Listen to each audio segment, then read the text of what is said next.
Welcome to TG24 TV. నేను స్మరత. Station gourd for నియోజకవర్గం చిల్పూర్ మండల ప్రజలందరికీ బతుకమ్మ దసరా శుభాకాంక్షలు తెలియజేసిన ఎస్ఐ నవీన్ కుమార్. ఈ సందర్భంగా నవీన్ కుమార్ మాట్లాడుతూ బతుకమ్మ దసరా పండుగలను సంతోషంగా ఆనందంగా జరుపుకోవాలని, ఎలాంటి అవాంఛనీయ సంఘటనలు జరగకుండా శాంతి భద్రతలను దృష్టిలో పెట్టుకుని ప్రజలందరూ పోలీసు వారికి సహకరించాలని కోరారు. పై అధికారుల ఆదేశాల మేరకు పెట్రోలింగ్ బందోబస్తు నిర్వహిస్తామని, శాంతి భద్రతలను పరీక్షించడంలో మా సేవలు అందుబాటులో ఉంటాయని ప్రజలందరూ సహకరించాలని విజ్ఞప్తి చేశారు. అందరికీ నమస్కారం. చిల్పూర్ మండల ప్రజలందరికీ కూడా రాబోయే బతుకమ్మ మరియు దసరా పండుగ శుభాకాంక్షలు.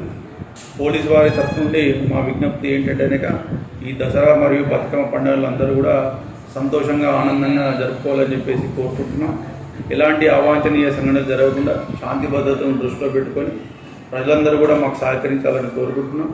ఈ రాబోయే బతుకమ్మ దసరా పండుగ సందర్భంగా మేము మా సిఏ గారు, ఏసీపీ గారు, డీసీపీ గారు, సిపి గారి ఆదేశాల మేరకు మేము స్పెషల్గా పెట్రోలింగ్ పార్టీస్ని, బందోబస్తును కూడా నిర్వహిస్తాం. మఫ్టీలో కూడా మా టీమ్స్ని పెట్టేసి ఎలాంటి దొంగతనాలు, చైన్ స్నాచింగ్స్ జరగకుండా, ఈవీ టీజింగ్ జరగకుండా కావాల్సిన అన్ని చర్యలు కూడా మా సుపీరియర్ ఆఫీసర్ ఇన్స్ట్రక్షన్స్ ఫాలో అయ్యి మేము ప్రాపర్గా చేస్తాం. దీనికి అందరూ కూడా ప్రజలందరూ కూడా సహకరించాలని చెప్పేసి మేము కోరుకుంటున్నాం. ఈ సందర్భంగా అందరికీ కూడా బతుకమ్మ మరియు దసరా పండుగ శుభాకాంక్షలు. మీ చిల్పూర్ ఎస్ఐ. నమస్తే. ఈ డ్రంక్ అండ్ డ్రైవ్ పరీక్షలు కూడా నిర్వహిస్తాం. Hi, నేను మీ Satyasri. Please do subscribe TG24 TV.